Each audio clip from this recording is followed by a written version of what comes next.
Today has been one of those extremely busy days.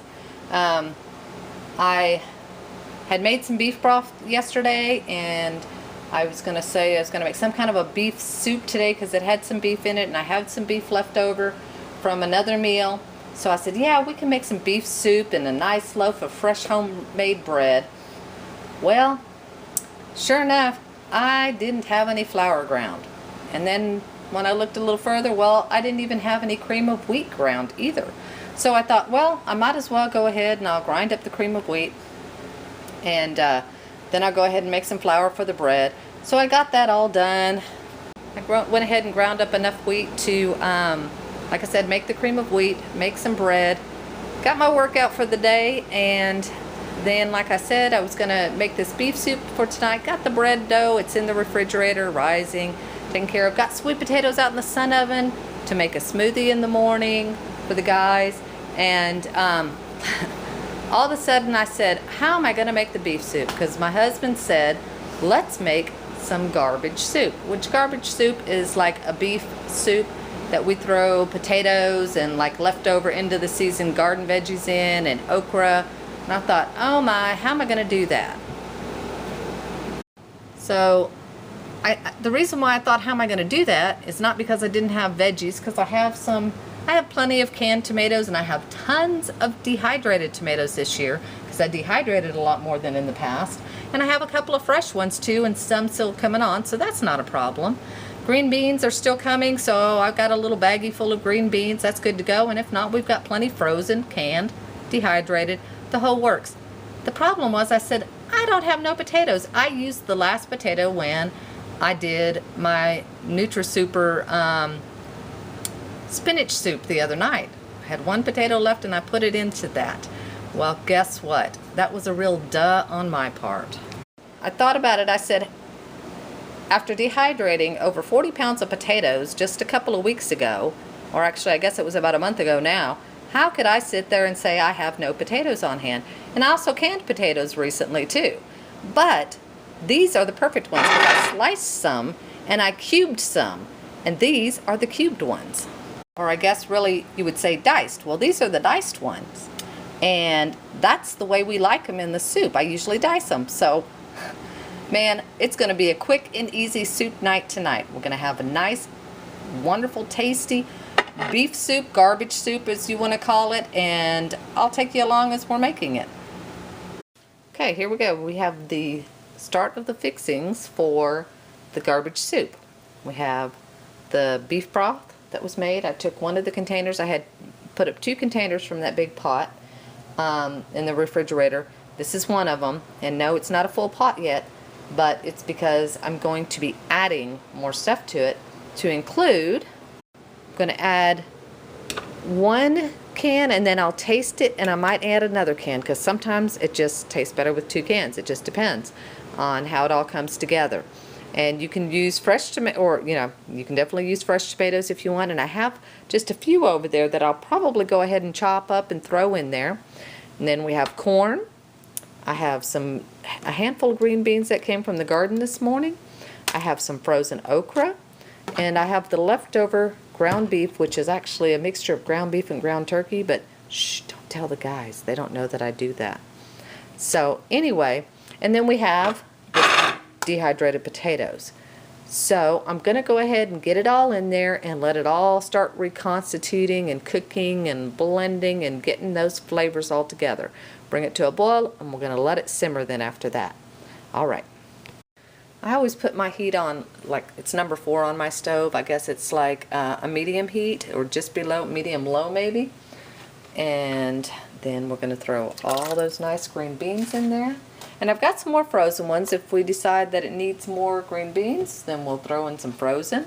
Gonna throw in the last of the corn there. There's nothing like some good garbage soup.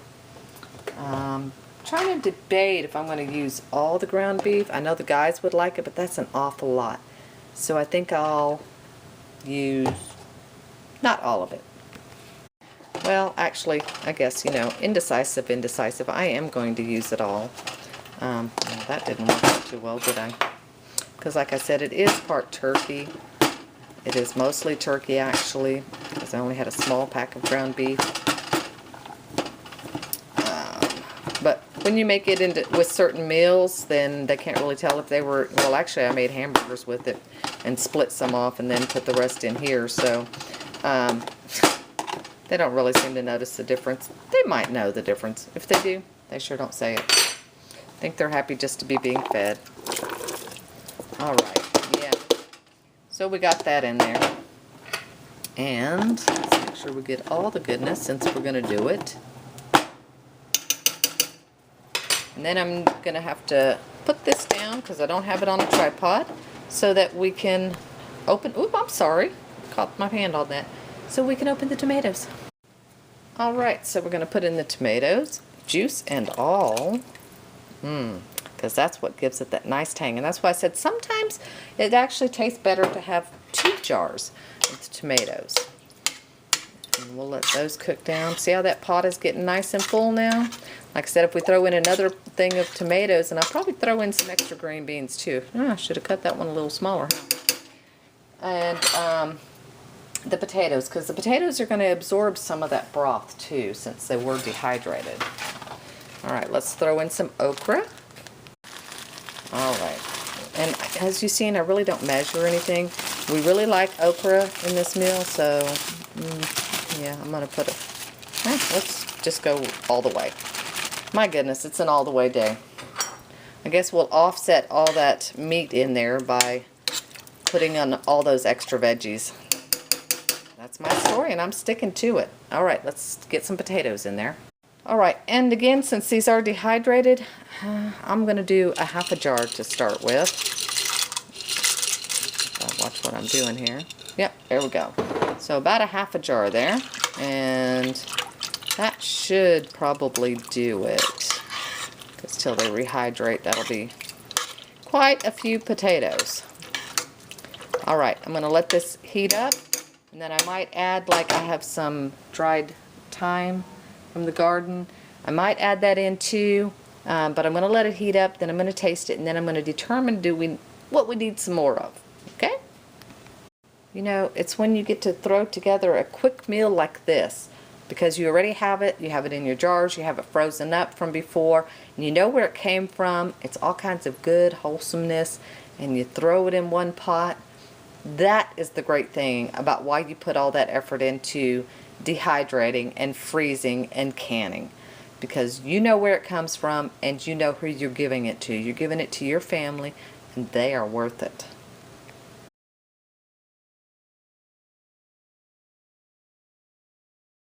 Okay, it got heated. It hasn't come to a boil yet, so I'm going to turn it up just a little bit. But it did heat all the way through when I tasted it, and I did add another jar of tomatoes because it just needed it.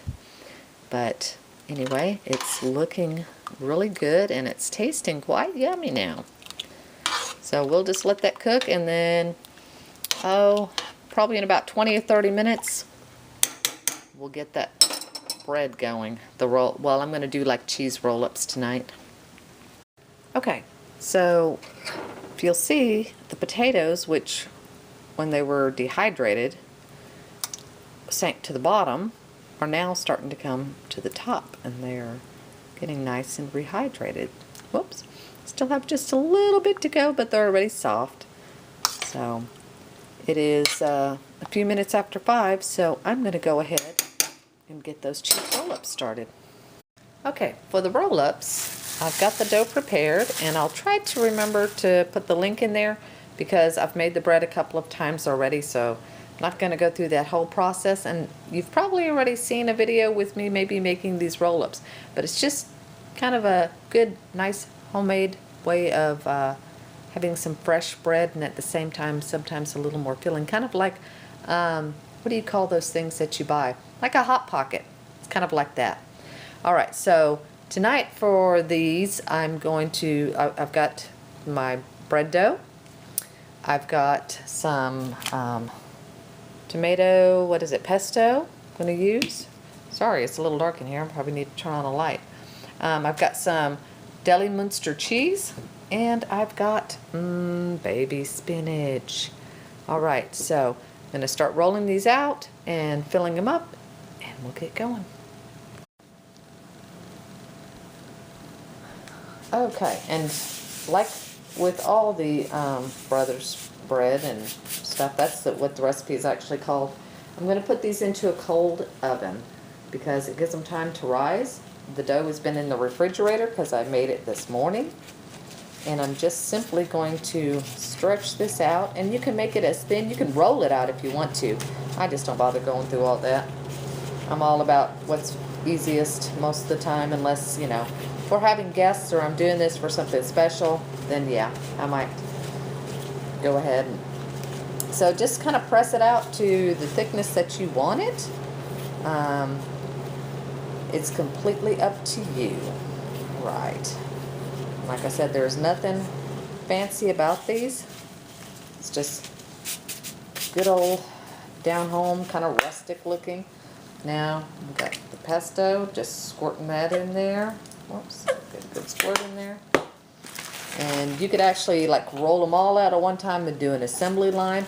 I don't know why. I've always just kind of done it like this. I'm more of a slow and easy type of person, I guess.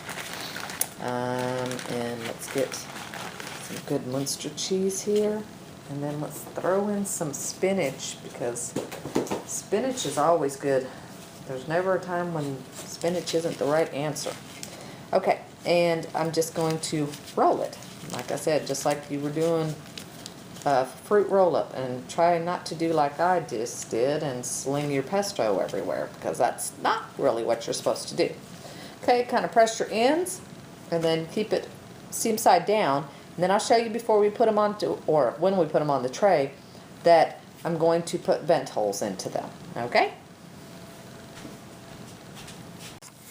Now on this last one, I'm going to put some meat on it because it will be for Ronnie's lunch tomorrow. And he won't be taking soup to work. So I'll make him cheese with turkey and spinach inside. And that's what his lunch will be tomorrow, along with, of course, his salad and all that other good stuff. But put a piece or two of lunch meat in there. And make sure it gets good and full. Well, maybe. There we go. Just trying to separate it so it's not all clumped up in one area. All right. Now we're just going to roll it up just like we did the other ones. And around and around and around we go. And nice and fat. So I'll know that one is Ronnie's for lunch tomorrow because it's going to be bigger and fatter than all the rest of them. So let me show you while they're looking here. Okay, so this is what we have. And yes, there's only actually 2 of us for dinner tonight because Jonathan is having schnitzel with his grandmother tonight. So it's just Ronnie and I. So we'll have 2, and then there'll be 3 extra, well, and this one's for Ronnie's lunch, and then there'll be 3 extras for another meal, or we can eat them through the weekend. So I'm going to cut some vent holes in here, and then we'll pop them into a cold oven. Okay, and the vent holes, you literally are just slicing them. Get a good sharp knife, because if you don't put the vent holes in there, you know what's going to happen. Experienced bakers know that it'll blow out the side, because it's got to release that steam and heat somehow. Okay, and Ronnie's nice fat one here. There we go. And last one. Okay, and like I said, I did not preheat the oven because this dough was cold. So it will go into a cold oven so it can rise as the oven is heating. Set the oven to 400 and it should be ready in about 25 to 30 minutes, or when it's golden brown and how you like your bread. And I have roughly about half of the bread dough left. So I'll stick this back in the refrigerator, and it's good in the refrigerator for several days. And when I'm ready, or when I decide I need it, I will make us up a nice fresh loaf of bread to go with the meal this weekend.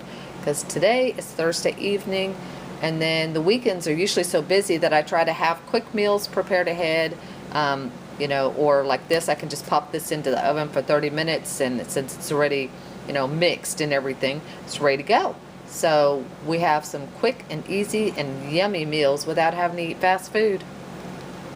Okay, one last quick look at the soup. It is ready. Potatoes are hydrated and nice and tender. Let's see, let me try one here.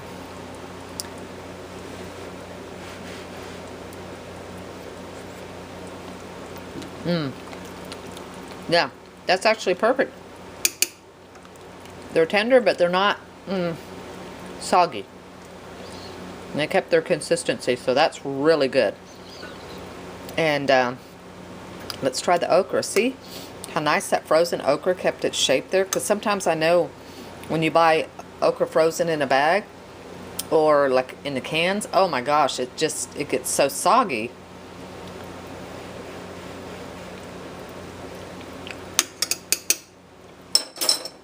Yummy. I would say perfect, but you probably get tired of hearing that. Anyway, that's done. We're just keeping it warm till Ronnie gets home from work. So I turned it all the way down to simmer, and we're just waiting on the bread to finish up. Should be ready by the time Ronnie gets home. Okay, and there they are, completed with cheese just oohing and gooing out, and it's going to be yummy scrumptious. So Ronnie has lunch for tomorrow, we have another meal for another day, and for tonight we have a nice meal.